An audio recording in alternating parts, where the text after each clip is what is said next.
ప్రార్థన. సకల ఆశీర్వాదాలకు కారణభూతుడైన గొప్ప దేవ, సర్వోన్నతుడా, నీ ప్రియకుమారుడైన యేసుక్రీస్తు ప్రభువారి నామంలో కృతజ్ఞతాస్తుతులు తెలియజేస్తున్నాము నా తండ్రి.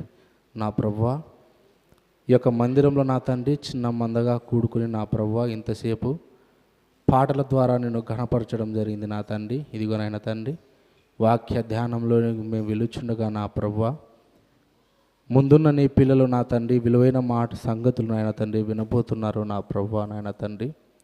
ఇదిగోనైనా నీ పిల్లలకు తండ్రి విలువైన మాటలు చెప్పబోతుండగా నా ప్రభువా, వ్యర్థమైన మాటలు తండ్రి నీ పిల్లలకు చెప్పకుండా నా తండ్రి నాయన తండ్రి నీ పిల్లలకు తండ్రి మేలుకరమైన మాటలు చెప్పుటకు కృప చూపించమని ప్రాధేయపడుతూ నా ప్రభువా, వింటున్నటువంటి నీ పిల్లలు తండ్రి శ్రద్ధగా విని తండ్రి ఆ మాటల ప్రకారంగా జీవించలాగున కృప చూపించమని నా ప్రభువా, ఈ ప్రార్థన మీ ప్రియకుమారుడు మా రక్షకుడు అయినటువంటి యేసుక్రీస్తు ప్రభువారి నామములో ఈ ప్రార్థన అడిగి వేడుకుంటున్నాం మా పరమ తండ్రి, ఆమేన్.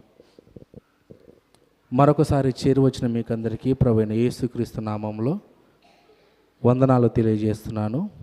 ప్రియులరా,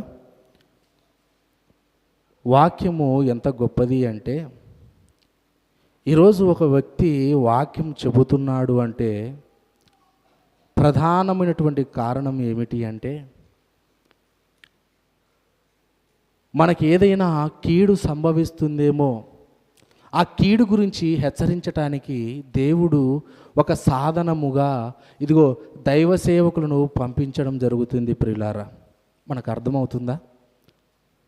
ఇదిగో మనం ఏదైనా ప్రమాదంలో ఉన్నప్పుడు మనల్ని ఎలాగైనా రక్షించాలి అన్నటువంటి ఉద్దేశముతో స్పీడ్గా వెళ్ళేది ఏంటి చెప్పండి? 108 కదా.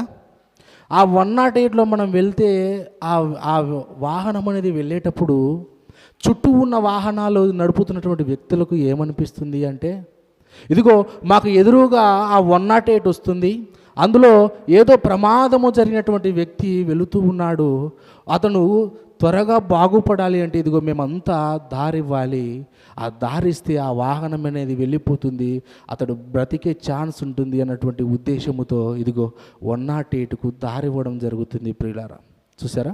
బాగుపడటానికి 108 అనేది ఎలా మన జీవితాలలోకి వస్తుందో, దేవుని ఇదిగో మనము ఆత్మీయంగా మేలు పొందడానికి కూడా ఇదిగో దైవ సేవకులు కొన్ని విలువైనటువంటి మాటలు చెప్పడానికి వస్తూ ఉంటారు. ప్రియులారా, అలా వచ్చిన తర్వాత ఆ మాటలు చెబుతున్నప్పుడు ఆ మాటలు ఒకవేళ తృణీకరించామనుకోండి, ఇదిగో మనము చాలా భయంకరమైనటువంటి పరిస్థితులలోకి వెళ్ళిపోవడం జరుగుతుంది. అవునా కాదా చెప్పండి? మనకు ఆరోగ్యం బాగోలేదు, మనం చనిపోయే స్థితిలోకి మనం వెళ్ళిపోతున్నాం అనుకోండి, సడన్గా ఆ 108 వచ్చింది అనుకోండి, వచ్చిన తర్వాత మీరు చాలా బాగా వచ్చారు, బాగుంది, మరలా తిరిగి వెళ్ళిపోండి మనం చెప్తామా? చెప్పండి. చుట్టూ ఉన్న హడావిడిగా వచ్చేసిదా ముందుకు వచ్చాయి, ఇదిగో అతను నడవలేడు దగ్గరకు వచ్చేయని ఎంతో గందరగోళం చేసి అదిగో ఆ పేషెంట్ను ఎక్కించడం జరుగుతుంది. ప్రియులారా కదా, ఇదిగో 108 మన కుటుంబం దగ్గరకు వచ్చిందంటే ఎంతగా మనము రెస్పాండ్ అవుతున్నామో, దేవుని మాటలు చెప్పేటప్పుడు కూడా మనము కూడా అలాగే రెస్పాండ్ అవ్వాలి. ప్రియులారా, ఇదిగో అతను చెబుతున్నటువంటి మాటలో నా కుటుంబానికి ఏమైనా ఉపయోగపడే మాటలు అతను చెబుతున్నాడా, లేదా నా ఆత్మీయ జీవితానికి ఇదిగో బాగుపడే మాటలు ఏమైనా చెబుతున్నాడా అన్నటువంటి ఆలోచనతో ప్రతి ఒక్కరూ వాక్యాన్ని వినాలి. ప్రియులారా, వాక్యాన్ని వినాలి. అందుకే దేవుడు కూడా పంపిస్తూ ఉంటాడు దైవ సేవకులు అనేక మందిని. నేను కాకపోవచ్చు కానీ అనేక మంది మన గ్రామానికి వస్తున్నారు కదా. ఎందుకంటే ఇదిగో మనము పాపపు జీవితంలో బ్రతుకుతున్నాము కాబట్టి, ఒక వైద్యుడు, ఆత్మీయ వైద్యుడు మనకు అవసరము కాబట్టి, ఎందుకంటే ఇదిగో మన పాపపు జీవితాన్ని పోగొట్టాలి అంటే ఒక ఆత్మీయ వైద్యుడు అవసరము కాబట్టి మన గ్రామానికి రావడం జరుగుతుంది. ప్రియులరా, ఇది మనకు అర్థమైతే నినివే పట్టణము కూడా ఏమైపోయిందంటే చాలా భయంకరమైనటువంటి స్థితిలోకి వెళ్ళిపోయిందంట.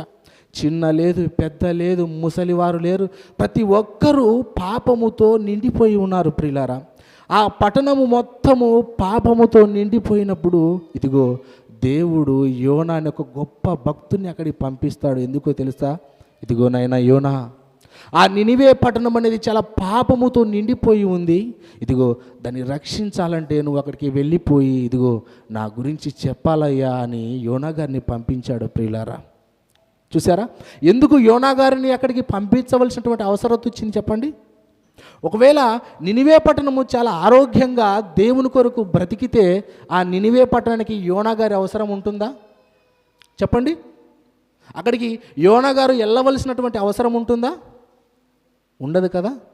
ఎందుకంటే ఇదిగో ఆ నినివే పట్టణం అనేది పాపముతో కూరుకుని పోయింది కాబట్టే యోనా గారి అవసరం ఆ పట్టణానికి వచ్చింది. ప్రియులారా, ఈరోజు మన గ్రామానికి కూడా అనేక మంది దైవ సేవకులు వచ్చి దేవుని మాటలు బోధిస్తున్నారంటే మనము ఏ స్థితిలో ఉన్నామో ఒక్కసారి ఆలోచించండి.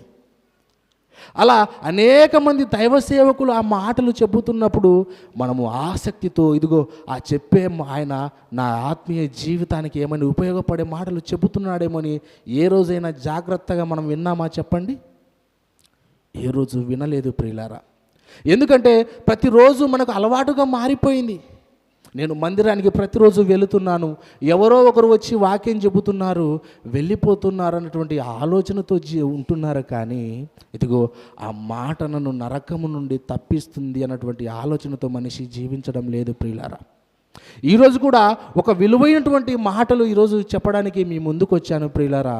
ఏమిటి అంటే, ఈ సృష్టిని చూస్తున్నప్పుడు ప్రతిదీ మనకు ఒక క్రొత్త వింతగా కనపడుతుంది. అవునా కాదా చెప్పండి? మనమేమో ఇలా నించుని ఇదిగో పగలు రాత్రి అనేవి మనకి ఏర్పడుతున్నాయి కదా. ఈ పగలు రాత్రి ఏర్పడటానికి కారణం ఏంటో తెలుసా? భూమి తిరుగుతుంది ప్రియులారా. భూమి తిరుగుతుంది. భూమి ఎలా తిరుగుతుందంటే ఏదిగో 30 కిలోమీటర్ల స్పీడ్తో 40 కిలోమీటర్ల స్పీడ్తో తిరగడం లేదు, కానీ 1,16,000 కిలోమీటర్ల స్పీడ్తో తిరుగుతుందంట. తెలుసా? మీకు అర్థమవుతుందా? ఒక 60 కిలోమీటర్ల స్పీడ్తో ఒకవేళ ఎవరైనా బండి నడిపాడు అనుకోండి, వెనకల తట్టడుస్తాం. ఏమని తెలుసా? రే నువ్వు చాలా స్పీడ్గా పోతున్నావు, ఒకవేళ నువ్వు బ్రేక్ పడకపోవచ్చు, నువ్వు జాగ్రత్త, చిన్నగా వెళ్ళు అని చెప్పడం జరుగుతుంది కదా. చూసారా? ఒక 60 కిలోమీటర్ల స్పీడ్తో వెళ్ళేటప్పుడే మనం నడిపే వ్యక్తికి జాగ్రత్త చెబుతుంటే 1,16,000 కిలోమీటర్ల వేగముతో భూమి తిరుగుతూ ఉంది అంటే ఇది మనకు ఆశ్చర్యం కాదా చెప్పండి? చూడండి ప్రియులారా, ఇలా సృష్టిలో చూసిన ప్రతి దానిని మనం చూస్తున్నప్పుడు ప్రతిదీ మనకు ఒక వింతగానే కనపడుతుంది ప్రియులారా. కనపడుతున్న నక్షత్రము భూమి కంటే కొన్ని 100 రెట్లు పెద్దదన్న సంగతి ఎవరికైనా తెలుసా? నక్షత్రం ఏమో చూడడానికి మనకి ఎలా కనపడుతుంది చెప్పండి? చాలా చిన్నగా కనపడుతుంది. కానీ అదే నక్షత్రము ఈ భూమి కంటే కొన్ని 1000 రెట్లు పెద్దదన్న సంగతి ఎవరికైనా తెలుసా? ఏ ఒక్కరికి తెలియదు ప్రియులారా. చూసారా? దేవుడు ప్రతి దానిని ఎలా తయారు చేశాడంటే మనిషి ఆశ్చర్యపోయే విధంగా తయారు చేయడం జరిగింది ప్రియులారా. ఇంతకీ ఈ సృష్టినంతా ఎవరి కోసం చేశాడు చెప్పండి? మనిషి కోసమే. ఈ మనిషి కోసము సృష్టిని చేసినప్పుడు ఆ సృష్టి అంత ఆశ్చర్యకరంగా అంత అద్భుతంగా ఉన్నప్పుడు ఆ మనిషి కూడా ఎంత ఆశ్చర్యకరుడో ఈరోజు మనిషికి అర్థం కావడం లేదు ప్రియులారా. ఈ సృష్టిని చూస్తున్నప్పుడేమో ప్రతిదీ మనకు ఒక వింతగా కనపడుతుంది, చాలా క్రొత్తగా కనపడుతుంది. కానీ మన శరీరాన్ని మన దేహాన్ని చూస్తున్నప్పుడు కూడా చాలా క్రొత్తగా అనిపిస్తుంది. ఏంటో తెలుసా? ఏ విధంగా అయితే భూమి ఆగకుండా తిరుగుతూ ఉంటుందో మన శరీరంలో ఉన్నటువంటి అవయవాలను కూడా దేవుడు ప్రతి నిత్యము ఇదిగో అలా పని చేస్తూనే పెట్టాడు ప్రియులారా. అలా పని చేస్తూనే పెట్టాడు. ఏ రోజైనా నీ గుండె మీద చేసుకున్నప్పుడు నా గుండె ఆగిపోయిందని ఏ రోజైనా మీకు అనిపించిందా? ఇలా చేయి పెడుతున్నప్పుడు కొట్టుకుంటూనే ఉంటుంది కదా, కొట్టుకోవడం లేదా? ఇలా ఈ విధంగా మన శరీరములో దేవుడు తయారు చేసే విధానం ఏ విధంగా ఉంది అంటే ఇదిగో సృష్టిలో ఏ విధంగా అయితే ప్రతి వస్తువు చాలా గొప్పగా పనిచేస్తున్నాయో మనము బ్రతకడానికి కూడా మన శరీరంలో ఉన్నటువంటి అవయవాలు కూడా అంతగానే పనిచేస్తూ ఉన్నాయి ప్రియులారా. చేయడం లేదా చెప్పండి? ఊపిరితిత్తులు ఒక విధమైనటువంటి పని చేస్తున్నాయి, మూత్రపిండాలు ఒక విధమైనటువంటి పని చేస్తున్నాయి, కళ్ళు ఒక విధమైనటువంటి పనులు చేస్తున్నాయి, చెవులు ఒక విధమైనటువంటి పనులు చేస్తున్నాయి. చేయడం లేదా చెప్పండి? శరీరం ఒకటైనప్పటికీ కానీ ఆ శరీరంలో ఉన్నటువంటి అవయవాలు మాత్రము ఒక్కొక్కటి దాని పని చేసుకుంటూ వెళ్ళిపోతున్నాయి ప్రియులారా. వెళ్ళడం లేదా చెప్పండి? చెవులతో ఎవరైనా చూసేవాళ్ళు ఉన్నారా? లేరు కదా. కళ్ళతో మాత్రమే మనం చూడగలం, కానీ చెవితో మాత్రం వినగలుగుతాం ప్రియులారా. అందుకే బైబిల్ గ్రంథంలో దేవుడు ఏం రాయించాడో ఒకసారి చూడండి. కొరింథీయులకు రాసినటువంటి మొదటి పత్రిక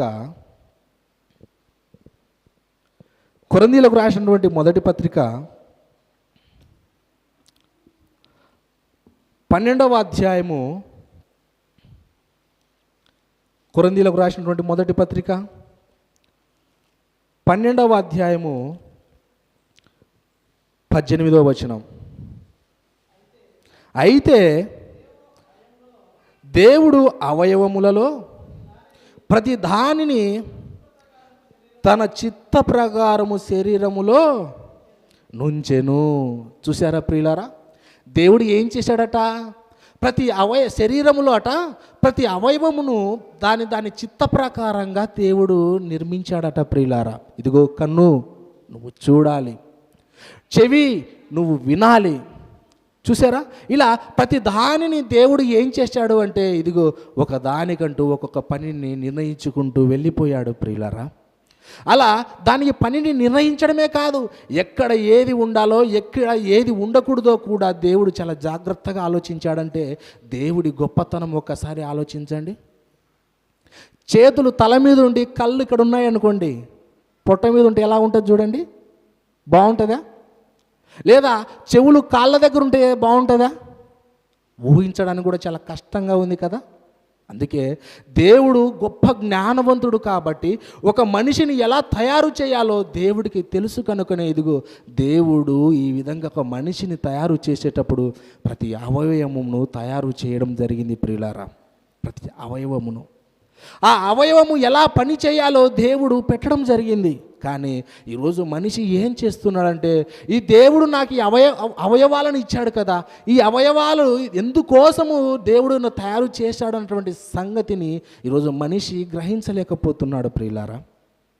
ఈరోజు మనిషి గ్రహించలేకుండా ఈ అవయవాలు నావి అనుకొని ఆ మనిషి తనకు నచ్చిన విధంగా బ్రతుకుతూ ఈ అవయవాలను పాడు చేసుకుంటున్నాడు ప్రియులారా. చూసారా? ఈరోజు మద్యానికి బానిస అయిపోవడం వల్ల లివర్ పాడైపోతుంది, కిడ్నీలు పాడైపోతున్నాయి, బీడీలు తాగడం వల్ల, సిగరెట్లు తాగడం వల్ల ఊపిరితిత్తులు పాడైపోతున్నాయి, ఇదిగో గుండె పని చేయకుండా పోతుంది. చూసారా? దేవుడు మనిషికి అవయవాలు ఎందుకు ఇచ్చాడు? కానీ ఈరోజు మనిషి అవయవాలను దేనికి ఉపయోగిస్తున్నాడు ఆలోచించండి ప్రియులారా. చూసారా? ఈరోజు ఈ శరీరంలో ఉన్న అవయవాలు చాలా చిన్నవి కదా, దీనివలన మాకేమీ ప్రమాదము ఉండదులే అని మనం అనుకుంటున్నాం. కానీ ఇదిగో మన శరీరంలో ఒక చిన్న అవయవమే చాలా భయంకరమైనది ప్రియులారా. అన్ని అవయవాల కంటే చిన్న అవయవం, ఆ చిన్న అవయవమే ఇదిగో ఈరోజు మనల్ని నరకానికి తీసుకుని వెళుతుంది అంటే ఎంత ప్రమాదకరమైందో ఒక్కసారి ఆలోచించండి. ఏంటి ఆ అవయవము అంటే నాలుక. చూసారా? ఈ నాలుక మనం ఏమనుకుంటున్నామంటే, దేవుడు చాలా గొప్పగా ఇచ్చాడు కదా, ఈ నాలుకను నాకు మాట్లాడడానికి ఇచ్చాడు, ఇదిగో నేను మాట్లాడుతున్నాను అని ఈరోజు మనిషి అనుకుంటున్నాడు. కానీ మాట్లాడటానికే దేవుడు నాలుక ఇచ్చాడు, కానీ ఆ మాటలు ఏ విధంగా ఉన్నాయి అన్నటువంటిది మనం ఆలోచించుకోవాలి ప్రియులారా. ఈ నాలుక ఇదిగో ఏ విధంగా ఈరోజు సమాజంలో వాడబడుతుంది అన్నది మనం ఆలోచించుకోవాలి ప్రియులారా. ఒకసారి ఆలోచించండి. ఈరోజు నాలుకను దేవునికి ఉపయోగకరంగా మాట్లాడేవారు ఎవరున్నారు చెప్పండి? ఎవరైనా ఉన్నారా? ఇదిగో ఎంత మంచి వ్యక్తికైనా ఏదో ఒక చోట ఇదిగో తప్పుగా మాట్లాడే స్థితి వస్తుందంట ప్రియులారా. అందుకే బైబిల్ గ్రంథంలో దేవుడు రాయిస్తూ చెబుతున్న మాట చూడండి. యాకోబు గారు రాసినటువంటి పత్రిక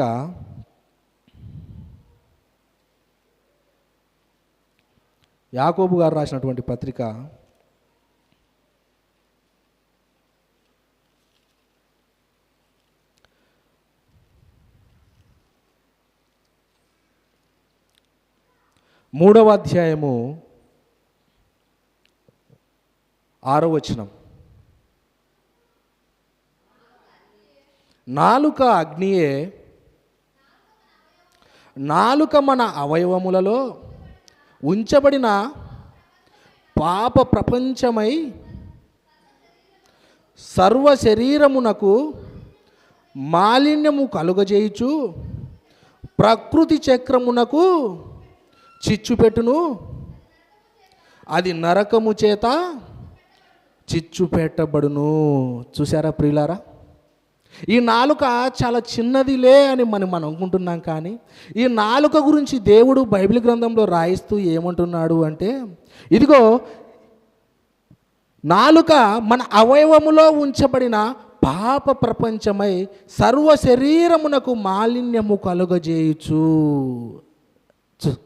చూసారా ప్రియులారా, దేవుడు చెబుతున్నటువంటి మాట ఏమిటంటే, ఇదిగో ఈ నాలుక ద్వారా ఈరోజు మనిషి ఏం చేస్తున్నాడంటే, ఇదిగో ప్రపంచంలో వచ్చే ప్రతి మాట ప్రతిదీ మనిషి వింటున్నాడు. ఆ వింటున్నటువంటి ఇదిగో ఆ వాటిని ఈరోజు నాలుక ద్వారా మనిషి ఉపయోగిస్తున్నాడు ప్రియులారా. ఎక్కడో ఎవరో ఒక హీరో పలాని మాట మాట్లాడితే ఈరోజు ఇదిగో ఆ సినిమా చూసినటువంటి వ్యక్తి అదే మాటలు మాట్లాడడం లేదా చెప్పండి? మాట్లాడడం లేదా? ఈరోజు ఆ హీరోయిన్ ఏ మాట అయితే మాట్లాడుతుందో ఆ సినిమా చూసినటువంటి ఒక స్త్రీ అదే విధమైనటువంటి మాటలు మాట్లాడడం లేదా చెప్పండి? మాట్లాడుతూనే ఉన్నారు ప్రియులారా. ఈరోజు ప్రపంచంలో ఉన్న పాపం అంతా ఎక్కడుంది అంటే, ఇదిగో మన నోటిలో ఉన్న నాలుక మీదనే ఉంది ప్రియులారా. మన నోటిలో ఉన్న నాలుక మీదనే ఉంది. అందుకే ఈరోజు మనిషి ఎలా మారిపోయాడంటే, ఇదిగో వాణ్ణి తిట్టడము, వీని మీద బూతులు మాట్లాడము, వాని మీద అబద్ధపు సాక్ష్యము చెప్పడము, ఈరోజు అనేక విధాలుగా ఈ నాలుకను వాడుతూ ఉన్నారు ప్రియులారా. ఈ నాలుకను వాడుతూ ఉన్నారు. ఈరోజు దేశాల మధ్య యుద్ధాలు ఎందుకు జరుగుతున్నాయి అంటే, ఇదిగో ఈ నోటిలోని నాలుక మాట్లాడడం ద్వారానే ప్రియులారా. దేవుడేమో ఈ నాలుకను మంచిగా మాట్లాడటానికి ఈరోజు దేవుడు నాలుకని ఇస్తే, కానీ మనిషి మాత్రం దానిని చెడుకు ఉపయోగిస్తున్నాడు. ఇదిగో ఈరోజు దేశాల మధ్య యుద్ధాలు జరుగుతూ ఉన్నాయి ప్రియులారా. ఈరోజు ఇదిగో ఇజ్రాయెల్ దేశమని, పాలస్తీనా దేశమని ఒకరికొకరు యుద్ధాలు చేసుకొని కొన్ని వేల మంది చచ్చిపోవడం జరిగింది. ఇదిగో ఆ ఇజ్రాయెల్కు సంబంధించినటువంటి ఆ ప్రధానమంత్రి ఏం చేశాడంటే, బెంజమిన్ నెతన్యాహు, ఇదిగో ఆ పాలస్తీనా గాజా మీద మీరు యుద్ధం చేయండి, వారిని చంపేయండి అని ఆ మాట చెప్పగానే ఆ దేశంలో ఉన్నటువంటి సైనికులు వారందరినీ దాదాపుగా 45,000 మందిని చంపడం జరిగింది ప్రియులారా. చూసారా, ఆ ఇజ్రాయెల్ ప్రధాని ఒకవేళ ఆ మాట చెప్పకపోయి ఉంటే ఆ 45,000 మంది బ్రతికేవారా కాదా చెప్పండి? బ్రతికేవారు ప్రియులారా. ఇదిగో ఆ ప్రధాని ఆ మాట చెప్పాడు కనుక ఇదిగో అనేక మంది చనిపోయారు ప్రియులారా, అనేక మంది చనిపోయారు. ఈరోజు మన దేశంలో కూడా అనేక మంది ఈరోజు ఇదిగో కుటుంబాలలో కూడా ఈరోజు ఒకరంటే ఒకరికి పడకుండా ఈరోజు ఒకరంటే ఒకరు ఇట్లా గొడవలు పడుతున్నారంటే కారణం ఏంటో తెలుసా? మన నోటిలో నుంచి వచ్చే నాలుకనే ప్రియులారా. చూసారా, ఈరోజు అత్త కోడలకు పడడం లేదంటే ఎవరో ఒకరు ఏదో ఒక మాట అనడం వలన ఆ మాట వారికి నచ్చక ఇదిగో ఒకరి మధ్య ఒకరికి వైరాలు జరుగుతున్నాయి.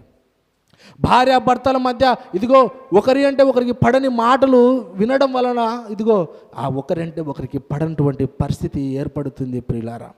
దీని అంతటికి కారణం ఏంటో తెలుసా? ఇదిగో మన నాలుకను సరైనటువంటి విధముగా మనము ఉపయోగించకపోవటమే. చూసారా, చాలామంది చెబుతున్నటువంటి మాట ఏంటంటే, భార్యాభర్తలు విడిపోతున్నప్పుడు ఎవరైనా వాళ్ళని అడిగినప్పుడు, మీరు విడిపోతున్నారు కదా, ముందంతే బాగానే ఉన్నారా లేక మొదటి నుంచి ఈ విధంగానే గొడవ పడుతున్నారా అన్నప్పుడు ఆ భార్య ఏమని చెప్తుందో తెలుసా? నా భర్త నన్ను గత 10 సంవత్సరాల నుండి నన్ను చాలా బాగా చూసుకుంటున్నాడు, ఏమైందో తెలీదు, ఇదిగో ఈ మధ్యకాలంలో నేను నన్ను సరిగ్గా పట్టించుకోవడం లేదు, సరైన సమయానికి ఇంటికి రావడం లేదు, ఇదిగో దీని ద్వారానే ఒకరి మధ్య ఒకరి విభేదాలు వస్తున్నాయి, ఎందుకు లేటుగా వస్తున్నావు అని నేను ప్రశ్నించినందుకు నా భర్త నన్ను కొట్టడం జరుగుతుంది, ఇదిగో ఇక నేను అతనితో ఉండలేను అని విడాకులు తీసుకున్నటువంటి పరిస్థితి రావడం లేదా చెప్పండి? జరగడం లేదా? జరుగుతూ ఉన్నాయి ప్రియులారా. చూసారా, ఈరోజు ఎందుకంటే ప్రశ్నించాలి ప్రియులారా. ఒక భార్యగా ప్రశ్నించినప్పుడు భర్త ఏం చేస్తున్నాడో తెలుసా? ఇదిగో నువ్వు నన్ను ప్రశ్నిస్తావా, నువ్వు నన్ను అడుగుతావా, నేను తీసుకొచ్చి పెడితే నువ్వు వండి నువ్వు పిల్లలకు పెట్టి నువ్వు ఉండాల్సిందే, అంతేగాని ఇదిగో నన్ను ప్రశ్నించే అధికారం నీకు ఎవరిచ్చారు అని ఇదిగో భార్యను కొట్టడం జరుగుతూ ఉంది ప్రియులారా. చూసారా, ఒకప్పుడు బాగున్నవారు ఇప్పుడు విడిపోవడానికి కారణం ఏంటంటే తెలుసా? ఇదిగో ఈ నాలుకతో సరైనటువంటి మాటలు మాట్లాడకపోవటమే ప్రియులారా. ఒక భయంకరమైనటువంటి సంఘటన ఏంటి అంటే, ఉత్తరప్రదేశ్లో అతుల్ సుభాష్ అని ఒక వ్యక్తి ఉండేవాడు ప్రియులారా. అతుల్ సుభాష్ ఆయన ఏం చేసేవాడు అంటే, ఒక సాఫ్ట్వేర్ ఇంజనీర్గా బెంగళూరులో ఉద్యోగం చేసేవాడు. అలా ఉద్యోగం చేస్తున్నప్పుడు ఆయనకు మంచి జీతం వచ్చేది, దాదాపు లక్షల్లో ఆయనకు జీతం వచ్చేది. అలా మంచి ఉద్యోగము దొరికినప్పుడు ఆయన ఏం చేసినాడంటే, ఆ తల్లిదండ్రులు ఒక అమ్మాయినిచ్చి వివాహం చేశారు ప్రియులారా. ఇదిగో తనతో చాలా సంతోషంగా ఉంటుందిలే అనుకున్నారు. చివరకు ఏమైందో తెలియదు, కానీ ఒక పాప పుట్టిన తరువాత వారిద్దరి మధ్య గొడవలు తలెత్తాయి ప్రియులారా. ఆ గొడవలు ఏమో తెలియదు, కానీ ప్రతిరోజు ఇద్దరు గొడవ పడేవారు. ఏదో ఒక రూపంలో ప్రతిరోజు గొడవ పడేవారు. ఇలా అయితే బాగుండద్ది అని ఆ అమ్మాయి ఏమో పుట్టింట్లో ఉంటుంది, అతనేమో బెంగళూరులో జాబ్ చేస్తూ ఉన్నాడు. అలా చేస్తున్నప్పుడు ఆమె ఏం చేసిందంటే తన భర్త మీద కేసు వేసింది ప్రియులారా. ఏమన్నా తెలుసా? నా భర్త నన్ను గృహహింస పెడుతున్నాడు, నన్ను చిత్రవద పెడుతున్నాడు అన్నటువంటి ఆ మాట పోలీస్ స్టేషన్లో చెప్పడం జరిగింది. అలా కేసు వేసినప్పుడు ఆ కోర్టుల చుట్టూ తిరుగుతూ ఆ భార్య కేసు వేసింది కదా, ఈ భర్త ఉద్యోగం చేస్తున్నాడు కదా, చాలాసార్లు లీవులు పెట్టి ఇదిగో ఆ కోర్టుకు వెళ్ళవలసినటువంటి పరిస్థితి ఏర్పడింది ప్రియులారా. వాస్తవానికి ఇతను చాలా అమాయకుడు, ఇతను ఇదేమి తప్పు లేదు, ఆవిడేమో గయ్యాలి. ఒక అమాయకుని చేసి ఆమె ఏం చేసిందంటే ఇదిగో కోట్ల చుట్టూ తిప్పుతుంది ప్రియులారా. అయినా ఓర్చుకున్నాడు అతను. అలా ఓర్చుకున్నప్పటికీ ఎందుకో తన కూతురును చూడాలనిపించిందంట ఆయనకు. తన కూతురును చూడాలి అనిపించినప్పుడు ఏదో తగ్గించుకొని తన భార్య ఇంటి దగ్గరికి వెళ్ళాడట. తన భార్య ఇంటి దగ్గరికి వెళ్ళి పాపను చూడాలనుకున్నప్పుడు తన భార్య ఏం చేసిందంటే తన కళ్ళెదుటనే తలుపులు మూసేసిందంట ప్రియులారా. ఇదిగో ఈ కూతురు మీద నీకు ఏ అధికారం లేదు, ఈ కూతురు నాది అని ఆ తలుపులు వేయగానే తల్లడిల్లిపోయాడట ప్రియులారా ఆ తండ్రి. ఇంత బ్రతికి ఇన్ని లక్షలు నేను సంపాదిస్తున్నా, కనీసము నా కూతురు నేను చూసుకోలేకపోతున్నానని చాలా బాధపడిపోయేవాడట ప్రియులారా. అయినప్పటికీ ఇదిగో ఆ భార్య అతని మీద కేసు వేస్తూనే ఉందట. అలా కేసు వేస్తున్నప్పుడు చివరికి ఈయన ఆ కోపం తట్టుకోలేక ఆ కోర్టులో ఆ జడ్జి దగ్గర ఏమన్నాడంటే, మేడం, ప్రతి ఒక్కరూ ఏదో పురుషునిదే తప్పు అని అంటున్నారు, కానీ ఇదిగో స్త్రీలలో కూడా తప్పులు ఉన్నాయి, వారు కూడా తప్పుడు కేసులు పెడుతూ ఉంటారు. ఇదిగో అలా తప్పుడు కేసులు పెట్టడం వల్ల అనేక మంది మరణించారు మేడం అని ఈ అతుల్ సుభాష్ అన్నటువంటి వ్యక్తి చెప్పడంతో ఆ భార్య ఏమన్నా తెలుసా, మరి అనేక మంది చనిపోతున్నారు కదా, మరి నువ్వు చనిపోలేదే. చూసారా, ఆ మాట అనగానే పాపం తల్లడిల్లిపోయాడు ప్రియులారా. ఏం చేయాలో అర్థం కావడం లేదు. అలా తల్లడిల్లిపోయిన తర్వాత ఆ మాట తన భార్య అనగానే పక్కనున్నటువంటి ఆ జడ్జి కూడా నవ్వింది ప్రియులారా.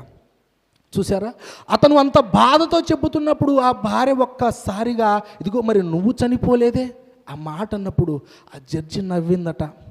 అలా నవ్వగానే పాపం చాలా బాధపడిపోయాడు.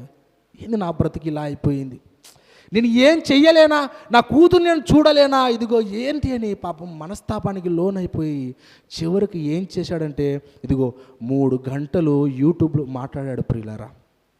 3 గంటలు మాట్లాడిన తర్వాత ఆ మాట్లాడిన దాంట్లో అంతా చెప్పుతున్నాడు. ఇదిగో నా భార్య ఇలా నువ్వు చచ్చిపోలేదని చెప్పింది, ఒక పక్క జడ్జి నవ్వింది అని ప్రతిదీ ఇలా చెప్పుకుంటూ పోయి చివరకు అతను ఆత్మహత్య చేసుకొని చనిపోయాడు ప్రియులారా.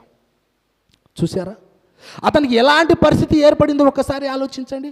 ఒకవేళ భార్య ఎన్ని కష్టాలు పెట్టినా తట్టుకున్నటువంటి ఆ వ్యక్తి చివరకు మరి నువ్వు చచ్చిపోలేదే అని చెప్పిన ఆ ఒక్క మాటకు అతను ఉరి వేసుకోవడం జరిగిందంటే ఆ మాట ఎంత భయంకరమైనదో చూడండి ప్రియులారా. చూసారా, ఈరోజు మాటే కదా అని మనం చాలా చిన్న చూపు చూస్తున్నాం, కానీ ఈ మాట మనిషిని చంపేదిగా కనపడుతుంది ప్రియులారా. ఈ మాట కుటుంబానికి దూరం చేసేదిగా కనపడుతుంది. ఈ మాట ఇదిగో సమాజంలో ఒక తప్పుడు వ్యక్తిగా చిత్రీకరిస్తుంది ప్రియులారా. ఇదిగో ఈ మాట ఈరోజు సమాజానికి ఎందుకు పనికిరానిదిగా చేస్తుంది అంటే కారణం ఏంటో తెలుసా? ఇదిగో దేవుడు ఇచ్చిన ఈ నాలుకను సరైనటువంటి రీతిలో ఉపయోగించకపోవటమే. చూసారా ఈరోజు ఎన్ని అనర్థాలు జరుగుతున్నాయి. ఒక పక్క దేశాలు కొట్టుకుంటున్నాయి, ఒక పక్క కుటుంబాలలో చచ్చిపోతున్నారు, ఒక పక్క సొంత అన్నదమ్ములకి మధ్య గొడవలు పడుతున్నాయి, ఒక పక్క సొంత అక్క చెల్లెల మధ్య ఈరోజు గొడవలు జరుగుతున్నాయి. అంటే కారణం ఏంటో తెలుసా? ఇదిగో ఈ నాలుకను సరైనటువంటి రీతిలో ఉంచకపోవటమే ప్రియులారా, సరైన రీతిలో ఉంచకపోవటమే. ఒక్కసారి ఆలోచించండి. అందుకే బైబిల్ గ్రంథంలో దేవుడు మాట ఏం చెబుతున్నాడో ఒక్కసారి చూడండి. సామెతల గ్రంథము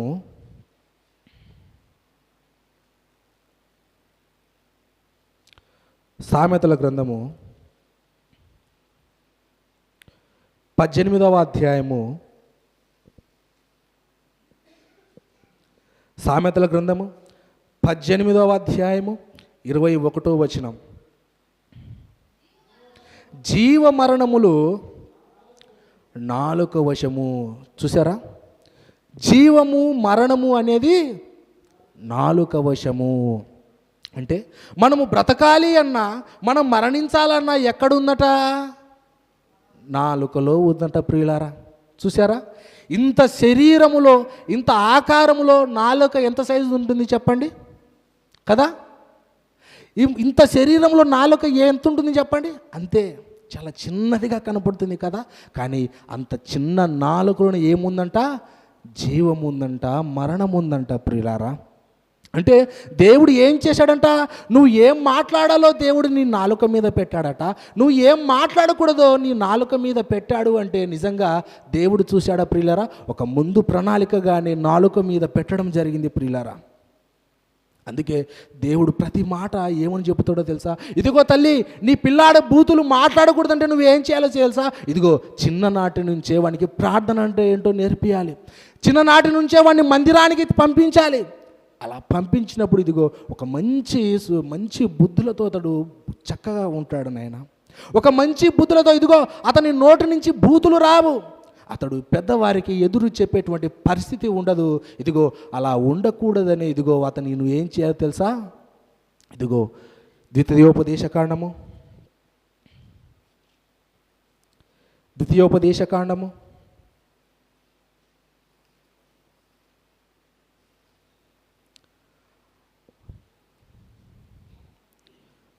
6వ అధ్యాయము 6వ వచనం. నేడు నేను నీకు ఆజ్ఞాపించి ఈ మాటలు నీ హృదయములో ఉండవలెను, నీవు నీ కుమారులకు వాటిని అభ్యసింపజేసి నీ ఇంట కూర్చుంటున్నప్పుడును, త్రోవను నడుచున్నప్పుడును, పడుకుంటున్నప్పుడు, లేచున్నప్పుడును వాటిని గూర్చి మాట్లాడవలెను. చూసారా ప్రియులారా? ఇదిగో పెద్దవాడైన తర్వాత నీ కుమారుని నాలుక చక్కగా ఒక విలువైనటువంటి మాటలు మాట్లాడాలి అంటే, సమాజానికి ఉపయోగకరమైనటువంటి మాటలు మాట్లాడాలి అంటే ఇదిగో నీ పిల్లలకు నువ్వు ఏం చేయాలో తెలుసా? ఇదిగో చిన్ననాటి నుంచే ఏం చేయాలంట? ఇదిగో విలువైనటువంటి దేవుని మాటలు అభ్యసింపచేయాలట ప్రియులారా. చిన్ననాటి నుంచే అభ్యసింపచేయాలంట. ఇదిగో వాడు పడుకునేటప్పుడు దేవుని గురించి చెప్పాలట, వాడు పడుకున్నప్పుడే దేవుని గురించి చెప్పాలట. పడుకున్నప్పుడు వాడు ఇదిగో త్రోవలో నడుస్తున్నప్పుడు దేవుని మాటలు చెప్పాలట. అలా చెబుతున్నప్పుడు వాడు ఏం చేస్తాడంటే ఇదిగో అలా మాటలు వింటూ ఇదిగో ఆ చెడు మాటలు అనేవి వాడి నోట్లోకి రావు ప్రియులారా.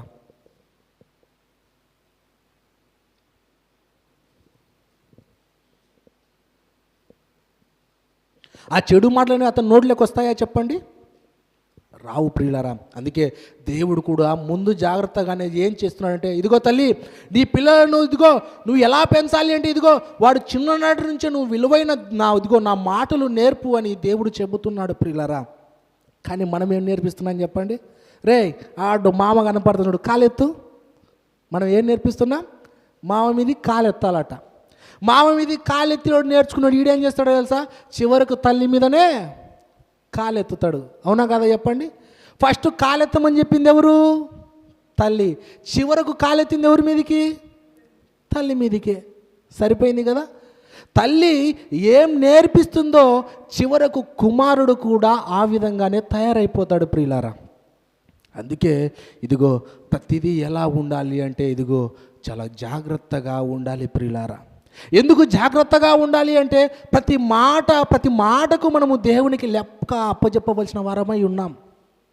ప్రతి మాట దేవునికి లెక్క అప్పచెప్పవలసిన వారమై ఉన్నప్పుడు ఈ మాటను ఎంత జాగ్రత్తగా ఆలోచించాలి చెప్పండి.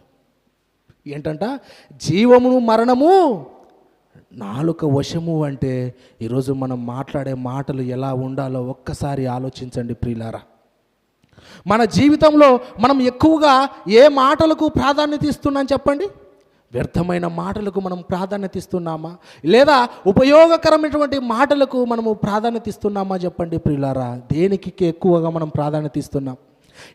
ఈ నోటిలో ఉన్నటువంటి ఈ నాలుకను దేనికి మనము ఎక్కువగా ప్రాధాన్యత ఇస్తున్నాం చెప్పండి? ఏ రోజైనా ఉదయం లేవగానే ఇదిగో ఈ నాలుకతో దేవుణ్ణి స్తుతించిన దాఖలాలు ఏమైనా ఉన్నాయా? దేవునికి ప్రార్థించిన దాఖలాలు ఏమైనా ఉన్నాయా? ఏమీ లేవు. పోనీ పడుకునేటప్పుడు ఏమైనా దేవునికి ప్రార్థించిన దాఖలాలు ఉన్నాయా అంటే ఏమీ లేవు. కానీ పనికి వెళ్ళిన తర్వాత పనికి మాలిన మాటలు మాట్లాడడానికి మాత్రం చాలా టైం ఉంటుంది. ఇద్దరు ముగ్గురు ఆడళ్ళు కూర్చొని ఏదైనా వ్యవహారం చేస్తున్నారంటే ఆ పక్క ఎవరికో పని అయిపోయినట్టే. అవునా కదా చెప్పండి? ఈరోజు పనికి వెళ్ళేటప్పుడు కూడా ఎలా మారిపోయారంటే గ్రూపులుగా తయారైపోయారు. ఆ పక్క వారును ఆ పక్క గెట్లునే అమ్మో ఇవాళ్ళకు రా. ఎందుకు? మన ఇద్దరికైతే మాటలు బాగా సెట్ అవుతాయి. ఎందుకంటే ఆమె సరిగ్గా వినదు. ఎందుకంటే నువ్వైతే నాకు సరిగ్గా, నేను పనికి మాటలు మాడితే నా మాటలకు పక్కున నవ్వేది ఎవరంటే నువ్వే కదా. అలా ఎవరికి నచ్చిన వారు ఒకటైపోయి ఏం చేస్తున్నారంటే మాట్లాడుతున్నారు ప్రియులారా. నీకు అది తెలుసా అంటాక తెలిసి ఉంటుంది. ఏందమ్మా ఇక తెలియనట్టుందిలే. చెప్పుకోవడం పక్క నవ్వడం. ఎలాగంటే ఏదో పాపం ఆ ఇంట్లోనే కష్టాలు వచ్చినట్టు ఈ ఇంట్లో కష్టాలు రానట్టు. చూసారా మనిషి ఎలా మారిపోయాడో? ఇదిగో మన కుటుంబంలో కష్టాల గురించి మనకు ఆలోచన ఉండదు, బాధ ఉండదు. కానీ ఇదిగో పక్కింట్లో ఎవరికో కష్టాలు వస్తే మాత్రం పక్కున నవ్విపోతున్నామంటే ఎంత నీచపు బుద్ధి చెప్పండి మనిషిది. ఎంత నీచపు బుద్ధిగా ఈరోజు మనిషి మారిపోయాడో చూడండి ప్రియులారా. పనికి వెళ్ళేటప్పుడు అదే మాట్లాడేది. పనికి వెళ్ళినప్పుడు మనం ఏం మాట్లాడాలో తెలుసా? ఇదిగో ఈ సమయం ఇచ్చింది దేవుడు, మనము దేవుని గురించి మాట్లాడుకోవాలన్నటువంటి ఆలోచనతో రావాలి ప్రియులారా. ఈరోజు మందిరంలో కూర్చున్నాం కదా కూర్చున్నామా లేదా? ఈరోజు కూర్చున్నాం కదా. ఈ టయానికి ఎంతమంది చనిపోయి ఉంటారో తెలుసా? ఈ టయానికి ఎంతోమంది ఒక కుటుంబాలే చనిపోయి ఉంటాయో తెలుసా? మనకు తెలియదు కదా. ఈరోజు యాక్సిడెంట్ల రూపంలోనేమి, ఏదైనా ఇబ్బందుల వలనేమి, ప్రతి దాని వలన ఏదో ఒక రూపంలో అనేక మంది చనిపోతున్నారు ప్రియులారా. చనిపోవడం లేదా చెప్పండి? కానీ ఈరోజు మనం కూర్చున్నాం తెలుసా? ఈరోజు కూర్చొని మనం దేవుని మాటలు వింటున్నాము అంటే ఇది దేవుడు మన పైన పెట్టినటువంటి కృపనే ప్రియులారా. కానీ ఈ కృపను ఎవరు నోచుకుంటున్నారు చెప్పండి? ఈ కృపను ఎవరు స్వీకరిస్తున్నారు చెప్పండి? ఎందుకు ఆయన మన ఎదుట కృపను ఉంచాడో తెలుసా? ఇదిగో అనేక మంది వారి నోటి మాట ద్వారా విలువైనటువంటి సంగతులు దేవుడు నా మాటలు చెప్పడానికి ఇదిగో మీ గ్రామానికి వస్తున్నారమ్మా. ఇదిగో ఆ మాటలు విని మీరు తెలుసుకోండి. ఒకవేళ ఆ మాటలు తెలుసుకున్న తర్వాత మీరు ఒకవేళ మర్చిపోతారేమో. పలానా ఆ రోజు ఇదిగో ఒకవేళ మందిరానికి రాలేదేమో, ఆ మాటలు వినలేదేమో. నువ్వేం చేయాలో తెలుసా తల్లి? ఇదిగో ఆ పనికి వెళ్ళేటప్పుడు ఆమె నీ పక్కన పిలుచుకొని, అమ్మా పలాని సేవకుడు మన గ్రామానికి వచ్చాడు, వచ్చిన ఇదిగో ఈ మాట చెప్పాడమ్మా, నిజంగా చాలా బాగుంది కదా అని ఈరోజు ఆలోచించేవారు ఎవరున్నారు చెప్పండి ప్రియులారా? ఎవరైనా ఉన్నారా? వద్దు. పరలోకం మాకెందుకు? ఈ కొద్ది ఇదిగో ఈ 60-70 సంవత్సరాలు మేము భూమి మీద బ్రతికితే చాలు. ఆ కుటుంబం పాడైపోతుంటే, ఆ కుటుంబం నాశనం అయిపోతుంటే వారిని చూసి నవ్వుకోవడమే కదా మాకు కావలసింది అని ఈరోజు మనిషి అనుకుంటున్నాడు. కానీ ఇదిగో ఆ కుటుంబం ఏ విధంగా అయితే పాడైపోయి ఇదిగో ఇబ్బందుల్లో ఉన్నారో చివరకు మన కుటుంబాలు కూడా అలాగే తయారైపోతాయి ప్రియులారా. వారి గురించి వీరి గురించి తప్పుగా మాట్లాడి లేదా మనకు నచ్చినట్టుగా మాట్లాడి ఇదిగో మన నాలుకని ఏం చేస్తున్నామంటే ఇదిగో మరణానికి దారి తీస్తున్నాం. మరణం అంటే చనిపోవడం కాదు ప్రియులారా. రెండవ మరణం నరకం. చూసారా, మనం ఏమనుకుంటున్నామంటే ఈ నాలుకను మంచిగా మాట్లాడితే కొద్ది ఎక్కువ కాలం బ్రతుకుతాము, ఈ నాలుకను చెడుగా మాట్లాడితే చాలా త్వరగా చనిపోతాం అనుకుంటున్నారా ఏంటి? అది కాదు ప్రియులారా. ఇదిగో ఈ నాలుకను మంచిగా ఇదిగో దేవుని కొరకు ఉపయోగిస్తే ఇదిగో పరలోకానికి వెళ్ళిపోతాము. ఈ నాలుకను చెడుగా ఉపయోగిస్తే